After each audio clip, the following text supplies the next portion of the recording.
of those people. I have a real weakness for losing contact with people. Yes, I have had my friendship breakups, and there's certain people that you just got to be done. Relationship, friendship, work, whatever it is, there's people you have to let go of. But people pop in my head all the time at different times, and I like to listen to that. Well, I've had a friend for a couple of years that really I've had fun with. We've traveled, we've connected together. And then over the last few months, they went radio silent. I heard nothing. And I got nervous and worried, like what happened. And so, every few weeks I'd pop a little sweet text off, hoping to get a reaction, and nothing. And then I just kept thinking about them. And it was weird. They just kept popping in my mind. It was bugging me. And I had to solve it. It was like a puzzle I had to solve. I was like, something going on. So, well, first thing I did, I went to the obituaries because I thought, this person and I only know each other. They don't know my circle. I don't know their circle of friends. So if anything ever happened to him, I wouldn't be notified. I wouldn't be told what happened.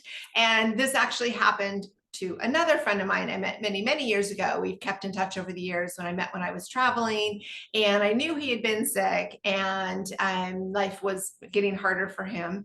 And so I knew his time was limited. So I wasn't completely surprised when he didn't reply back, but I was uncomfortable in worrisomeness that I felt, okay, I got to look up. And I did find his obituary. So when this other friend didn't get back to me after a few months of light texting, I went and did the same thing. Well, he never came up in the obituary, so that was good.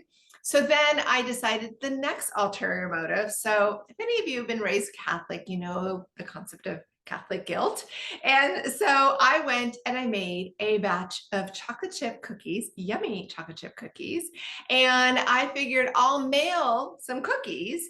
And if he is still at this home and this address and alive, I will hopefully get a response, because I was that worried. It was driving me bonkers. And it was like, I got to solve this puzzle, but I don't want to be invasive. Everybody has their own lives. But sometimes you just kind of need to know someone's okay. So I put together a big box of cookies and shipped them off. And then they kept getting delayed in the mail. So it took a little extra long. It was like delayed gratification. But then I got the phone call, and it turns out my friend had gotten a new phone and my messages weren't showing up for some reason. So once he called me, the phone texting started working again and everything, because he had wondered why I hadn't gotten back to his text messages.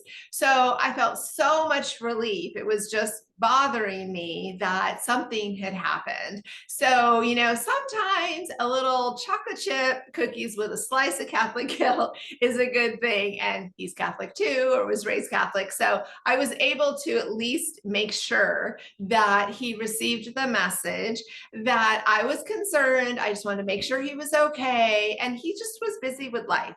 Sometimes life gets in the way, but I also think sometimes it's really nice to know that somebody else cares enough to figure out and reach out to you. So have you ever had somebody that you've wanted to send some, chocolate chip cookies per se, to get a reaction, to find out if they're okay? We all have so many great people in our lives, but we cross paths with different people at different times. And a lot of people we don't know in a group format, where there's no one going to tell us unless we're connected social media to know that something happened, unless we have friendships that are intertwined that could tell us if something happened. We're kind of in the dark. And so it is tricky. And I travel a lot. I make lots of different friendships. And a lot of people I know just for them. I don't know their friends. I don't know their community. I don't know anything other than where they say they live and what their name is. And so I have to do a little extra research. So I'm curious, have you ever gotten creative trying to get a hold of somebody? Have you ever had to get, a little online researching, a little gift, a phone call? What is it that you've done to reconnect with somebody that you've lost touch with, that you're just doing it with all the right motives, but curious and wanting to know how they are doing. I remember when my kindergarten best friend reached out and found me again. It was so amazing. And she's the most adorable person in the world and always sends me wonderful holiday cards and things and remembers my birthday and checks up. And it's so sweet. But of course, we lost touch for many, many years. But the fact that she's not even on social media, she just somehow figured it out. I think she found me on my work. That was it. Now that I think about it, it was my work that she caught me through finding my website.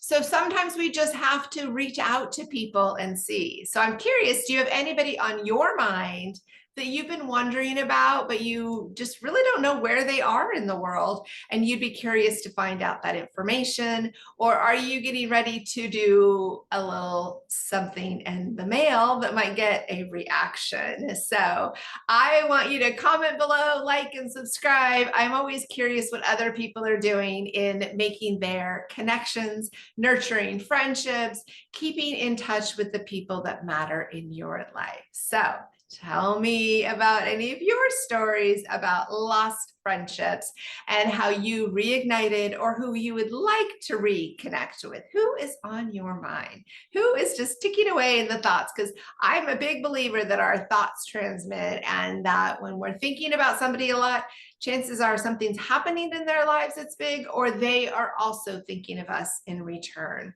So sometimes somebody has to make the extra move, and we can't leave it up to technology. The funny thing with my friend, when we did chat, he gave me a call. We ended up talking for quite a long time. It was such a refreshing catch-up conversation.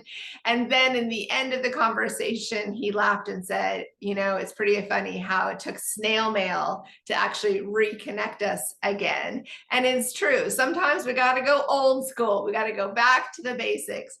A little homemade treat sent with some warmth and kindness, and let the mailman do the delivery. So this time it worked. It was fun. I'm glad my friend is not in the obituary, and my friend is actually doing wonderful. So I'm very, very happy for their joyous life and all the good things happening. And I just feel so much peace of mind knowing that it was just nice to reconnect. So let me know your experiences.